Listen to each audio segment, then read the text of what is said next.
Ya seperti janji kami tadi bahwa kami akan menghadirkan siapa sebenarnya yang membuat nama Upin Ipin yang sempat heboh itu di Palu viral.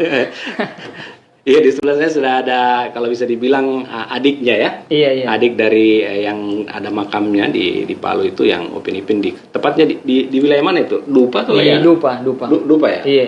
Dupa. Jadi tepatnya itu di Dupa. Iya. Nah, kalau teman-teman agak atau ada istilahnya belum bisa tidur nyenyak kalau belum dengar penjelasannya ini. Jadi hari ini kita mau jelaskan betul-betul ini hari ini karena di sini ada adik dari Upin dan Ipin, bukan Upin Ipin yang di kisah Malaysia itu ya, tapi yang ada makamnya di sini. Oke. Gisman ya? Iya, iya. Gisman.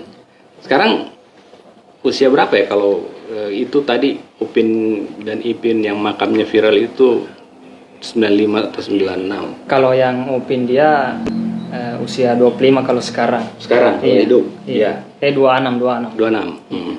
Karena dia kan selisih 1 tahun sama yang satunya lagi Ipin. Iya. Saya kan 97. Siap. Nah, berarti adek lah ya, adek jauh ya? Iya. Adek jauh. Oke. Ini sebenarnya jadi pertanyaan besar ini karena kemarin sudah viral begitu kan? Iya. Ada makam Upin Ipin di Palu kemudian dikait-kaitkan dengan kisah tokoh kartun yang heboh di Malaysia. Nah, saya pun waktu itu agak bertanya-tanya besar begitu kan. Benarkah Upin Ipin ini kisahnya dari Palu atau seperti apa begitu kan? Bagaimana? Coba ceritakan dulu bagaimana sampai Gisman, kalau saya dengar itu informasinya Gisman yang disuruh oleh keluarga atau orang tua untuk membuat nisan begitu ya? Sama-sama dengan bapak. Sama-sama dengan bapak ya. Iya. Jadi kan itu awalnya kan tidak ada memang itu makam Upin Ipin yang ada di Dupa. Tidak ada sama sekali itu sangkut pautnya dengan yang di Malaysia. Ya, kisah di Malaysia ya.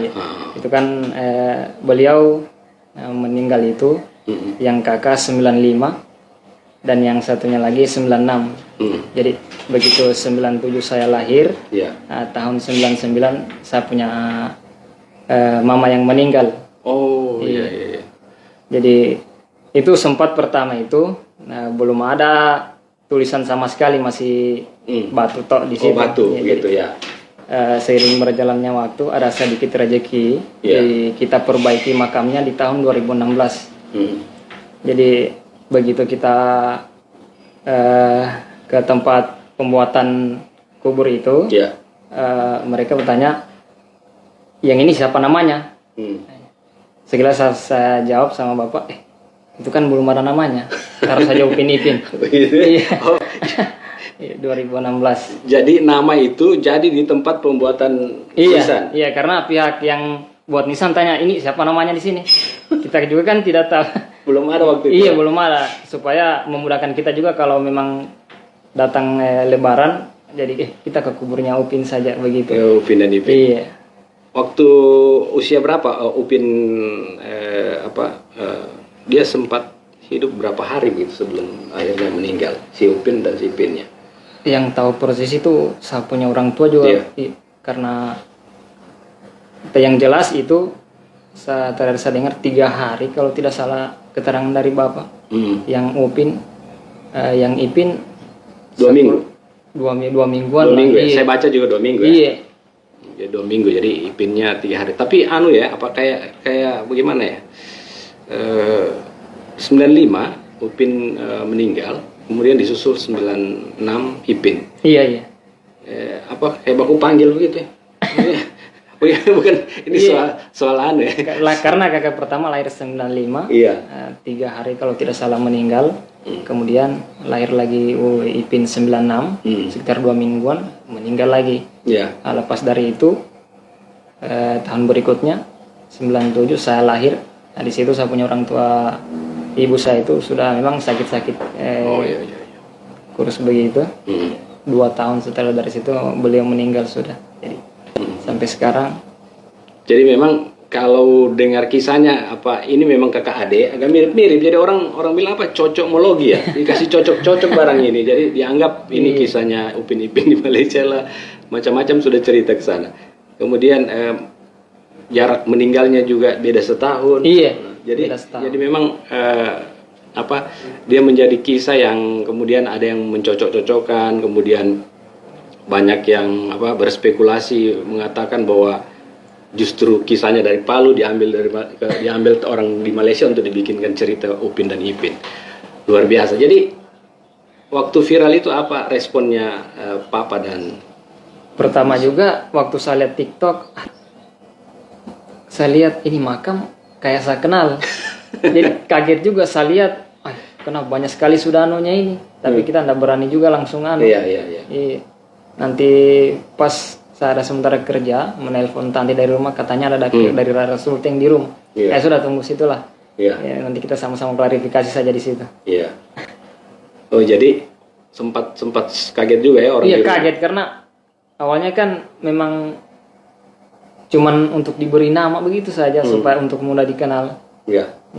2016 itu ya? Iya 2016. Nah banyak juga yang mengaitkan, banyak juga yang bingung waktu itu ketika itu belum tahu cerita sebenarnya. Kenapa kok meninggal tahun 95 dan 96, kemudian dibuat makamnya itu 2016, dan kemudian dibuat namanya 2016. Kemudian dihubungkan lagi dengan kisah Upin Ipin. Upin Ipin itu baru rilis di tahun 2017 ramenya kayaknya. Iya. Sorry 2007. 2007 kalau dan ramenya 2007. Kemudian makamnya 95-96. Jadi orang bertanya-tanya, gimana ini? Kayaknya betul deh. Ternyata tidak betul. Oke, apa dulu namanya? Respon orang tua dan keluarga bagaimana setelah ini kok makam anak saya ini jadi rame, dikunjungi orang begitu? Pertama orang tua, kenapa bisa rame? Jadi ditanya, katanya ada yang upload duluan di TikTok begitu. Kalau mau rame begitu, alhamdulillah insya Allah nanti kalau banyak orang yang kekubur bisa juga didoakan sama-sama. Cuma itu harapan dari keluarga. Jadi banyak yang mendoakan gitu ya. Ya karena memang waktu hari apa saya ke sana itu justru saya temui di sana itu banyak anak-anak justru. Pertama awalnya belum seramai sekarang ini. Iya. Saya ke sana itu kan sehari setelah viral di TikTok. Kemudian saya langsung cari ke sana. Saya sampai 2 kali putar-putar di mana makamnya ini. Hampir saya mau ke daerah Layana Indah. Bahkan keterangannya Pak RT 8 Pak Tamran itu hampir tiap hari katanya itu makam rame dengan pengunjung itu.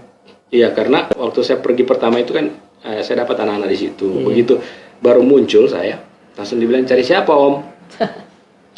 Kayaknya orang setahu ini. Oke, saya bilang mau tanya deh di mana ada makamnya Upin dan Ipin. Di sini Om saya antar. Wah semangat orang antar saya. Saya juga kaget juga ya ada betul ini barang ini. Cuma kan kita butuh klarifikasi supaya barang ini bisa tidak liar dan bisa menjadi jelas. Iya. Kemudian saya mau tanya soal kenapa waktu itu pilih nama Upin Ipin gitu? Karena cuma spontan, pemikiran spontan saja, terinspirasi dengan film Upin Ipin. Tiba-tiba ditanya, kalau yang kubur ini Pak, namanya siapa? Baku tanya dengan bapak, taruh saja Upin Ipin sih. Memang tidak ada anu juga, cuma sekilas saja begitu. Sekilas ya? Iya. Ya karena memang waktu meninggal belum ada nama begitu ya. Jadi tulis saja, taruh makanya di makam itu tidak ada lahirnya ya? Iya, enggak ada. Cuma wafatnya. Iya. Nah, yang jadi pertanyaan juga orang kemarin, kenapa cuma Upin dan Ipin, tidak ada binti siapa? Biasanya kan kalau makam ada begitu. Iya. Makanya itu jadi pertanyaan besar. Nah, teman-teman Facebook dan pemirsa Rasulullah ID, ini sudah jelas ya, Anda sudah bisa tidur nyenyak berarti hari ini, mulai malam ini karena tidak ada sangkut pautnya dengan Upin Ipin yang di Malaysia. Tidak ada sangkut pautnya dengan Upin Ipin di Malaysia, sehingga barang ini supaya kita closing di sini bahwa itu memang dari Gisman dan orang tua berinisiatif memberi nama Upin Ipin karena memang Upin Ipin ini menjadi waktu di saat 2016 bikin bikin nisannya itu memang film Upin Ipin sudah rame ya. Iya, Anak-anak sudah viralnya itu. Rame-ramenya. Lagi rame-ramenya. Iya. Waktu itu umur berapa ya? Siapa itu? Waktu bikin kita, waktu 2016. Sekarang 24. Masih belasan ya? Iya. Oh, berarti masih suka nonton kartun ya? Juga itu berarti. Makanya sampai kayaknya Upin Ipin Jo, karena cocok lah ininya. Maksudnya di adik kakak begitu kan, hampir mirip-mirip lah kisahnya. Oke, ternyata tidak ada hubungannya kisah Upin Ipin yang di Malaysia dengan makam yang ada di sini. Nah itu teman-teman, supaya kita sering memberi klarifikasi, dan ini juga saya kira sudah dijawab sama manajemen Upin Ipin di akun Twitternya, menyatakan bahwa kisah dari Upin Ipin tidak terkait dengan kisah siapapun, baik yang masih hidup maupun yang sudah meninggal begitu. Keluarga setelah tahu ini bagaimana? Apakah yang jauh-jauh menelpon apa? Kenapa? Nggak ada juga, cuman artinya kan kalau keluarga, kalau orang tua jarang juga buka-buka yang begitu macam Facebook, TikTok. Iya. Kalau teman-teman? Kalau teman-teman banyak menelpon, katanya ada kuburan Upin Ipin di lain. Dia tahu ya, dia telepon ini DPAD. Iya, saya juga sandal jawab juga. Kenapa dia dijawab? Nanti mereka cari sendiri saja. Oh gitu ya? Berarti iya. Dikasih penasaran saya. Iya. Pokoknya kau cari sendiri. Saya dalam hati dia tahu saya yang bikin DP nama ini. Kalau di sekitar tetangga bagaimana? Kalau pihak tetangga cuman tanya-tanya begitu katanya kuburnya kau punya kakak di bawah viral. Saya lihat di TikTok begitu. Cuman enggak terlalu banyak komentar bagaimana juga, karena dipikirkan biarkan saja berlalu. Iya. Gitu. Jadi sempat juga ya di sekitar lingkungan tetangga begitu kan, karena rame. Tetangga memang tahu bahwa itu namanya itu, atau setelah kejadian ini baru tahu? Nanti setelah kejadian ini banyak yang tahu persis itu cuman keluarga dekat saja. Makanya jadi pertanyaan begitu kan, karena cuma keluarga yang tahu. Iya. Wah, makanya waktu saya ke sana, saya tanya beberapa orang di situ, bingung juga. Iya, bingung karena biasanya itu kubur yang jelas itu kalau yang meninggalnya orang sudah dewasa begitu, tapi kalau masih anak-anak begitu jarang juga ditahu sekali yang begitu. Iya, saya sempat tanya beberapa orang di situ yang datang, termasuk ada ibu-ibu, Bu, ibu orang sini. Iya, saya di bawah situ. Ini keluarganya di mana ya? Saya bilang begitu. Kurang tahu juga Pak, saya ini cuma karena di viral saya datang juga kemarin. Jadi tanya lagi anak-anak itu, tidak tahu juga kita Om. Ya jadi ya wajar kalau ini barang menjadi tanda tanya juga di masyarakat. Kemudian karena memang ini hanya diketahui oleh keluarga dekat ya. Iya. Keluarga dekat saja yang tahu bahwa ternyata nama ini inisiatif hanya dibuat waktu ketika mau memperbaiki makam begitu. Jadi di makam itu ada ibu juga di situ.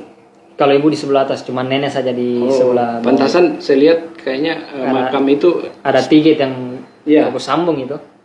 Jadi memang ada pertanyaan juga, ini kayaknya makamnya baru, ada yang berspekulasi ini makamnya kucing kesayangan raja. Saya baca semua komentar-komentar itu. Ada yang bilang ini makam yang dibikin, ada yang berspekulasi juga benar bahwa nisannya dibuat setelah film itu sebenarnya sudah ramai begitu kan. Oke deh Gisman, thank you sudah mau memberi penjelasan klarifikasi di sini di podcast Radar Sulteng. Semoga nanti kita saling memberi pemahaman ke semua masyarakat bahwa kita closing di sinilah bahwa cerita soal kuburan atau makam Upin Ipin di Palu itu tidak ada sangkut pautnya, dan ini saksi sejarah adalah adik dari Upin dan Upin yang makamnya ada di Palu. Jadi bukan yang di Malaysia, tidak ada hubungannya. Nah, sudah diklarifikasi tadi Gisman yang membuat dan bapaknya menginisiatif memberi nama Upin dan Ipin. Oke, sebagai pertanyaan saya terakhir ini, karena mungkin lagi akan banyak tugas lain Gisman, pekerjaan atau apa. Nah, apa yang mau disampaikan ke masyarakat ini, khususnya terkait viralnya makam kakak kita berdua ini? Jadi khususnya warga masyarakat Kota Palu, ini kubur Upin Ipin ini tidak ada sangkut pautnya dengan yang di Malaysia. Jadi mulai sekarang tidak usah ada lagi yang takut-takut nonton film Upin Ipin. Karena memang siapa tahu nanti begitu kejadian ini sudah tidak berani lagi nonton Upin Ipin. Karena dipikir ceritanya dia sudah meninggal. Nanti yang dinonton arwahnya begitu, apa kata spekulasi. Oke, ya. Saya kira saya akhiri ya. Terima kasih, kita tidak terlalu lama karena memang yang kita butuhkan adalah klarifikasi untuk menjelaskan ke publik, khususnya kita warga Kota Palu, supaya tidak kemana-mana lah informasinya gitu. Karena juga biar keluarga Gisman dan orang tua di rumah bisa lebih tenang. Juga khususnya fans berat toko kartun Upin Ipin. Jadi dibilang Gisman jangan takut. Tidak ada hubungannya dengan cerita Upin Ipin di Palu. Karena memang Gisman ini fans dulu dengan Upin Ipin, sehingga adiknya yang waktu meninggal belum ada nama, kemudian perbaiki makam di 2016. Di 2016 itu kemudian inisiatif memberi nama Upin dan Ipin. Jelas ya, teman-teman Facebook dan masyarakat Kota Palu. Saya kira itu yang bisa kita sampaikan untuk hari ini, dan terima kasih Gisman sudah mau meluangkan waktunya untuk datang di sini. Next time nanti kita bisa bersilaturahmi lagi, apa-apa yang bisa kita komunikasikan. Baik, terima kasih atas kebersamaannya malam hari ini. Saya Roni Sani pamit. Assalamualaikum warahmatullahi wabarakatuh. Selamat malam.